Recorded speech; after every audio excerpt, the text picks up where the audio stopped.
আল্লাহ নবীর বিরুদ্ধে জালিমরা লড়াই পর্যন্ত করেছে। নবী পাকের কথা বলে, মানুষকে সত্যের দিকে ডাকে, আমার নবী পাকের দিকে একে একে মানুষ আসতে লেগেছে। এটা দেখে জালিমরা আমার নবী পাককে খতম পর্যন্ত করার চেষ্টা করেছে। যেমন মক্কার সন্ত্রাস আবু জেহেল ছিল, মক্কায় আবু জেহেল চিন্তা করতে লাগলো মুহাম্মদ রাসূলের দিকে একটা করে লোক বেড়ে যেতে লেগেছে। তাই কি করা যেতে পারে? মুহাম্মদ রাসূলকে শহীদ করে দাও, মুহাম্মদ রাসূলকে কতল করে দাও, মুহাম্মদ রাসূলকে শহীদ করে দাও। এই কতলটা করবে কে? এই শহীদটা করবে কে? এই কতলটা করবে কে? যে করবে আমি আবু জেহেল, তাকে অনেক পুরস্কার দেব। ওই জায়গাতে একটা যুবক ছেলে দাঁড়িয়েছিল, নাম তার ওমর।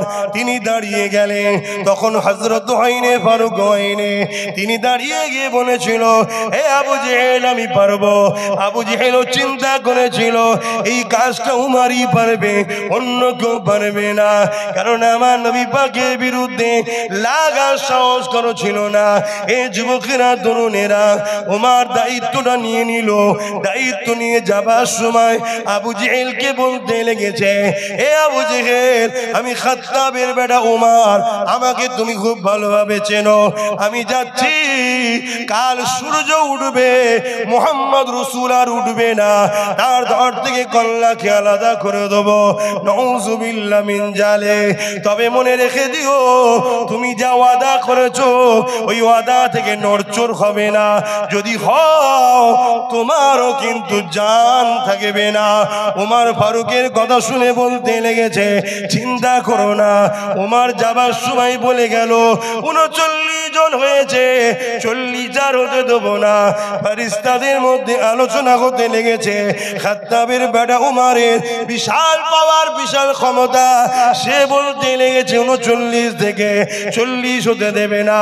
আমার আল্লাহ আওয়াজ দিয়ে বলে দিল, হে আমার ফেরেশতারা, চিন্তা করো না, উমারকে যেতে দাও, যেতে দাও। আমি আল্লাহ উমারকে 40 বানিয়ে দেব। আরো জোরে বলুন সুবহান। নবী বললেন, আখিরি জামানায় উলামা দুই ধরনের হবে। আল উলামা ওয়ারাসাতুল আম্বিয়া, সবাই দাবি করবে আমি নবীর ওয়ারিস, কিন্তু উলামা দুই ধরনের হবে। একটা হলো খায়রুল উলামা, আর একটা হলো শাররুল উলামা। একটা হলো ভালো উলামা, আর একটা হলো খারাপ উলামা। ইলম দুজনই শিখবে, কোরআন দুজনই বলবে, হাদিস দুজনই পড়বে, বুখারী মুসলিম দুজনই শিখবে, কিন্তু একজন ইলম অর্জন করে আল্লাহ দ্বীনের জন্য নবীর উম্মতকে আল্লাহ ও রাসূলের দিকে জোড়ার জন্য চেষ্টা করবে, নবীর সঙ্গে উম্মতের সম্পর্ক করার জন্য চেষ্টা করবে, নবীর পক্ষে কথা বলবে। আর একদল উলামা হবে, ইলম শিক্ষা করে দুনিয়ার অত্যাচারী জালিম শাসকদের অর্থ নিয়ে, ডলার নিয়ে, টাকা নিয়ে তাদের দালালি করতে থাকবে। উদাহরণ হিসাবে জানিয়ে দিই, আমার ভারতবর্ষে একটা রাজা ছিল, যার নাম হলো হতভাগা আকবর। এই আকবর উলামা মুফতি মাওলানাদেরকে অর্থ দিয়ে খরচ করে তাদের দ্বারা কোরআনের বিরুদ্ধে একটা কিতাব লিখেছিল, যে কিতাবটার নাম হলো দ্বীনে ইলাহি। ওই উলামারা কোরআনের বিরুদ্ধে কিতাব লিখলো, অথচ তারাই কোরআন পড়ে মাওলানা হয়েছে, তারাই হাদিস পড়ে মাওলানা হয়েছে, কিন্তু অর্থের কাছে, গাড়ি বাড়ির কাছে তারা নিজেদের ইলমকে বিক্রি করে, ঈমানকে বিক্রি করে জালিম অত্যাচারী শাসকের কাছে বিক্রি হয়েছে। তারা দ্বীনে ইলাহি লিখে দিল, আকবর দ্বীনে ইলাহির প্রচার করতে লাগলো। এদিকে মুজাদ্দিদ আল ফিসানি রাহমাতুল্লাহ আলাইহি, তিনি মুজাদ্দিদ আল ফিসানি আকবরের বিরোধী করতে লাগলো। মুজাদ্দিদ আল ফিসানি তিনিও আলেম, তিনিও কোরআন পড়েছে, হাদিস পড়েছে, কিন্তু বয়সটা অনেক হয়ে হয়ে গেছে। এ যুবকেরা, মুজাদ্দিদ আল পেশানির দিকে গুটি কতক লোক দাঁড়ালো, আকবরের দিকে অনেক বড় বড় মুফতি মৌলানা দাঁড়িয়ে গেল। কারণ আকবর অর্থ দিয়েছিল, আকবর টাকা দিয়েছিল, আকবর সম্মানীয় পদ দিয়েছিল। এই মুজাদ্দিদ আল পেশানির বিরুদ্ধে ওই উলামারা লেগে গেল। এ যুবকেরা, এটাও নতুন নয়। কারবালার ময়দানে একটু চলুন ঘুরে আসি। ওই কারবালার দিনে কি হয়েছিল? এজিদ বাহিনী পাঠিয়েছিল 22,000 লোক, আর ইমাম পাক মাত্র 72 জন ছিল। 22,000-এর মধ্যে 3,000 হাফেজে কোরআন ছিল, 3,000 মুফতি ছিল, 7,000 আলেম ছিল।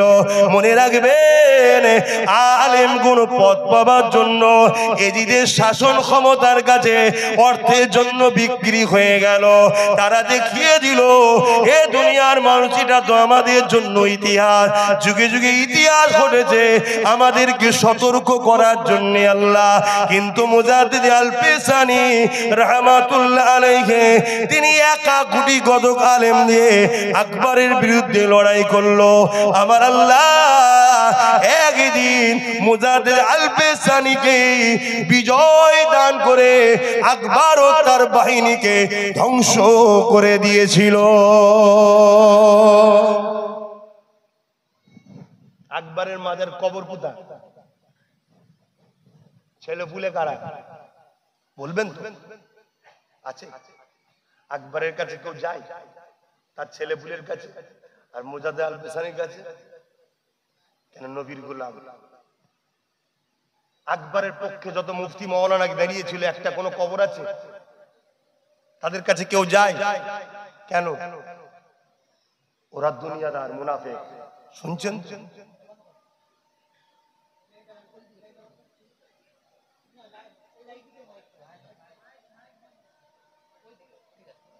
শুনছেন তো নাকি? মহল্লার হক আদায় করতে হয়। ভাই, আমার আজ বুঝছেন তো? আজ আমরা বহুত কঠিন জায়গায় এসে গেছি।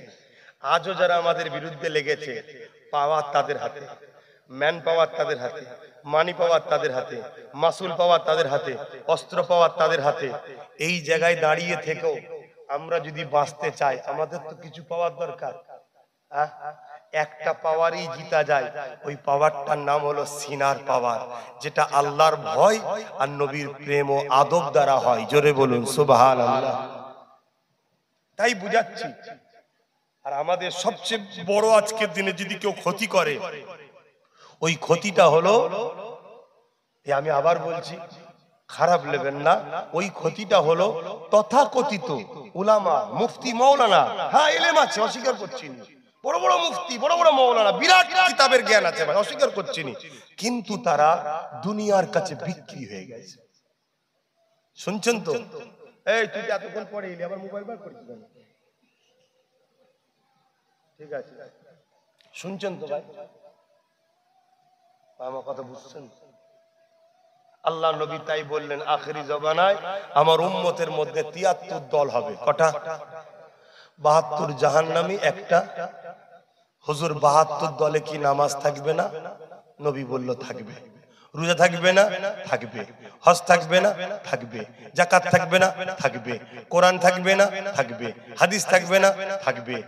তারপরে জাহান্নামে যাবে কেন? আল্লাহ নবী বললেন, তাদের অন্তরে আমি নবী আমার হাইয়া থাকবে না, অর্থাৎ আদব, প্রেম, সম্মান থাকবে না। সব থাকার পরও জাহান্নামী। শুনছেন? তাহলে আমাদেরকে মানুষ বাঁচবেন কিভাবে? মুফতি বাঁচবেন কিভাবে? পীর বাঁচবেন কিভাবে? মৌলানা বাঁচবেন কিভাবে? আখেরি জমানা তো, আখেরি জমানা তো। কোটি কোটি টাকা টেবিলের তলায় লেনদেন হয়ে যায়, আমাকে বেঈমান বানাতে আসে না, কি বুঝবেন কি করে? আর উলামা ছাড়া তো চলাও সম্ভব নয়। এই সম্ভব নাকি? না ডাক্তারের কাছ থেকে শুনবেন, উকিলের কাছে শুনবেন, সে তো ভুলভাল ফতোয়াতে চলে যাবে। তাহলে উলামা দরকার। কিন্তু উলামা 73 দলের মাথাতেই উলামা বসে আছে। সবাই বলছে আমি কোরআন হাদিস মানি, কিন্তু এরপরও নবী বলছে 72 জাহান্নামী। তাহলে কি হবে? চিনবেনটা কি করে? ও নামাজ পড়ে, ও রোজা রাখে, ও মুফতি, ও বুখারী পড়ায়, ও তাফসীর পড়ায়, ও হাদিস পড়ায়, ও 10টা মাদ্রাসা করেছে, 50টা মসজিদ করেছে, এইগুলো দেখে চিনবেন নাকি?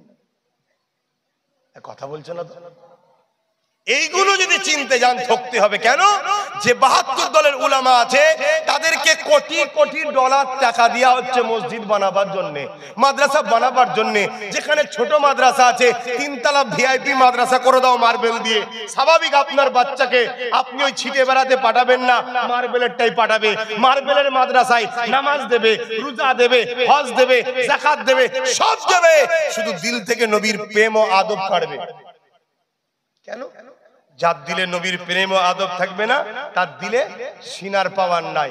সিনার পাওয়ার যখন নাই বোম ফেললে ফাটবে, আর সিনার পাওয়ার থাকলে 900 বছর আগে চলে গেছে বাগদাদের আব্দুল কাদের জিলানী বড় পীরের ওসিলায় বাগদাদে বোম ফাটেনি। জোরে বলুন সুবহানাল্লাহ, আরো জোরে বলেন। লাস্টে আমেরিকা পায়ে হেঁটে নেবে যুদ্ধ করেছে, জানেন তো নাকি? যত মিসাইল ফাটে ফেলে একটাও ফাটে না। কেন? কি জন্য? কেন? বাগদাদে একজন শুয়ে আছে, 850-900 বছর আগে চলে গেছে, কিন্তু তিনার সিনাতে এমন পাওয়ার আছে, সেই পাওয়ার আজও কাজ করছে। জোরে বলুন সুবহানাল্লাহ। অনেকে তো বলে ওলি আল্লাহদের কাছে যে কি হবে, এই আরেক ইসলামের বিদ্বেষ শুনছেন তো নাকি? তাহলে এই সিনার পাওয়ারটা বাঁচাতে হবে। এই বাঁচাবার পন্থা কি? যেমন সোনা চিনতে গেলে কোষ্ঠী পাথর দরকার, মোমেন না মুনাফিক? আরে প্রকাশ্য দুশমন তো চিনা যায়। দুটো দাড়িওয়ালা, দুটো টুপিওয়ালা, দুটো রোজাদার, দুটোই হাজি, দুটোই নামাজি, দুটোই মুফতি, দুটোই মাওলানা। একজন বলছে নবী হায়াতুন নবী, একজন বলছে নবী মরা নবী। আপনি চিনবেন কি করে? টেস্ট করতে গেলে আপনাকে এটাই বুঝতে হবে। যেমন সোনা চেক করতে গেলে কোষ্ঠী পাথর দরকার, মুমিন না মুনাফিক চেক করতে গেলে মুহাম্মদ রাসূল দরকার। জোরে বলুন সুবহানাল্লাহ। আমার নবীকে আল্লাহ মুনাফিক আর মুমিনের বিচখানে পার্থক্য করার জন্য ইমাম করেছে। জোরে বলুন সুবহানাল্লাহ। আল্লাহ কোরআনে বলছে, হাবিব মুনাফিক তো তারা যারা আমি আল্লাহ আমার দিকে ছুটে ছুটে আসবে, নামাজের বেলায় ছুটে ছুটে, রোজার বেলায় ছুটে ছুটে, হজের বেলায় ছুটে ছুটে, যাকাতের বেলায় ছুটে ছুটে, তাসবির বেলায় ছুটে ছুটে। হাবিব আপনার সম্মানদার বেলায় তারা মুখ ছিটকাবে, আপনাকে সম্মান দিতে চাইবে না, আপনার কদমে যেতে বললে যেতে চাইবে না, তখন ফতোয়াবাজি করবে। হাজারে আসওয়াদে চুমা দিচ্ছে, ফতোয়া নয়, মুহাম্মদ রাসূলের রওজায় গিয়ে চুমা দিলে এই মুনাফিক চিনতে পারছে? শুনছেন কি ওয়াজ করব? আজকে একটা ভিডিও দেখছি, মসজিদে নবাবিতেই সম্ভবত একজন ইমাম বসে বসে বয়ান করছে। ওই যে শিখাই না মাওলানারা ওখানে শিখায়, কি বলি বলতে বলতে বলছে, কিভাবে বলবো বলেন তো, অনেক লজ্জার কথা, লজ্জার কথা। স্ত্রীর বাকি বুঝেলেন, বাচ্চারা যেটা মায়ের পান করে, স্ত্রীর পান করা নাকি জায়েজ স্বামী। শুনছেন? আচ্ছা, এই কথাটা যখন পুরো বিশ্বে চলে যাবে, অমুসলিমরা এটাকে হাতিয়ার করবে না? করবে না? এই তো তোদের মোল্লারা বলেছে, তোরা কত নোংরা জাত দেখ। কিন্তু ইহুদি পাক্কা, ওর পিছনে কোটি কোটি ডলার টাকা খরচ হচ্ছে, ও শয়তানকে বসানো হয়েছে ওখানে। এবার আমার মতো ছোটখাটো লোক এখানে চিল্লালে আমাদের সমাজের মুফতিরা বলবে কি, হ্যাঁ নবীর মসজিদে শিক্ষা দিচ্ছে আব্বাস কপাতার মৌলী সাহেব, ও কপাতা বোঝে। আরে মৌলী সাহেব কপাতাতে হয় না। এখানটায় কি আছে দেখো, ইবলিস আদমকে সম্মান না করার জন্য কাফের হয়েছে, আজকের মুফতি মাওলানা রাসূলকে সম্মান না করার জন্য কাফের হয়েছে। তাই আসো, মুনাফিক আর মুমিন চিনার জন্য মেন পার্থক্যর মূল দাড়ি পাল্লা বলুন আর মিটার বলুন, যে ভাষা আপনি বুঝবেন সেটা হলো মোহাম্মদ রসুল। জোরে বলুন সুবহানাল্লাহ। যার দিলে নবীর আদব নেই, প্রেম নেই, তাদের থেকে দূরে সরে যান। সেই উলামার থেকে দূরে সরে যান, সেই আলেমের থেকে দূরে সরে যান, সেই বক্তার থেকে দূরে সরে যান। যার দিলে নবীর প্রেম আদব আছে, যার সোহবতে বসলে আপনাকে নবী শিখায়, নবীর প্রেম দেয়, নবীর কথা শোনায়, নবীর আজমতের কথা বলে, নবীর মেরাজের কথা বলে, নবীর নূরের কথা বলে, নবীর হায়াতের কথা বলে, নবীর মাকামের কথা বলে, নবী ইলমে গায়েবের কথা বলে, নবীকে আল্লাহ কত শানওয়ালা করেছে, এটা যারা আপনাকে বেশি বেশি শোনায় তাদের কাছে গিয়ে বসুন। সারা রাত নামাজের হজ করছে, সারা রাত রোজার হজ করছে, দরকার আছে, কিন্তু মুমিন না মুনাফিক নামাজের হজ শুনে বুঝে যাবে না। শুনছেন না শোনেন না? ওকে বলুন অনেক নামাজের হজ শুনেছি আলহামদুলিল্লাহ, দরকার আছে, একটু আমার নবী যে চাঁদ দু টুকরো করেছিল ওটা বলো তো। তখন দেখবেন ওসব করলে কি হবে জানতে হবে মুনাফিক। শুনছেন না শুনেন? এ হলো মুনাফিক। কেন নামাজটা পেয়েছি যার জন্য, তার কে কত আল্লাহ ভিআইপি করেছে এটা জানা দরকার আছে না? না, তিনি আগুনের ইশারা করেছে, চাঁদ দু টুকরো হয়ে গেছে। কি গো আমার অসুবিধা হচ্ছে, আমি আপনাদের বাঁচাবার স্বার্থে লড়াই করছি। এই আমার আব্বার হয়ে কথা বলছি নাকি? না আমার গ্রুপের মৌলানাকে কেউ গাল দিয়েছে, ঝগড়া করছে আমি? কি গো বলেন? আর না আমাকে কেউ কিছু বলেছে? আমাকে তো কতজন কত কি বলেছে, কত গাল দিয়েছে, কি বলেছেন আমার? কোনদিন আমার জন্য লড়াই করেছেন? হ্যাঁ না, আমার উদ্দেশ্য থাকবে জিনার জন্য মেম্বার, তিনার জন্য কথা বলা। কথা বুঝে আসছে? তাহলে আমার রাসূল পাক সাল্লাল্লাহু আলাইহি সাল্লাম হলেন আমাদের মুমিন না মুনাফিক চিনার মাধ্যম। মনে থাকবে তো নাকি? একটু বলেন হ্যাঁ কি না? খুব সাবধান, আখরি যাবে না, আখরি যাবে না। কোটি কোটি টাকা দিয়ে মাদ্রাসা বানানো হচ্ছে, মসজিদ বানানো হচ্ছে। সেই মসজিদ সেই মাদ্রাসায় আপনি ছেলে দেবেন, ওই মসজিদে নামাজ পাবে, রোজা পাবে, হজ পাবে, যাকাত পাবে, দান পাবে, সব পাবে, শুধু মুহাম্মদ রাসূলের আদব ও প্রেম দেবে না। বলুন আপনার সন্তানটা গেনার হলো?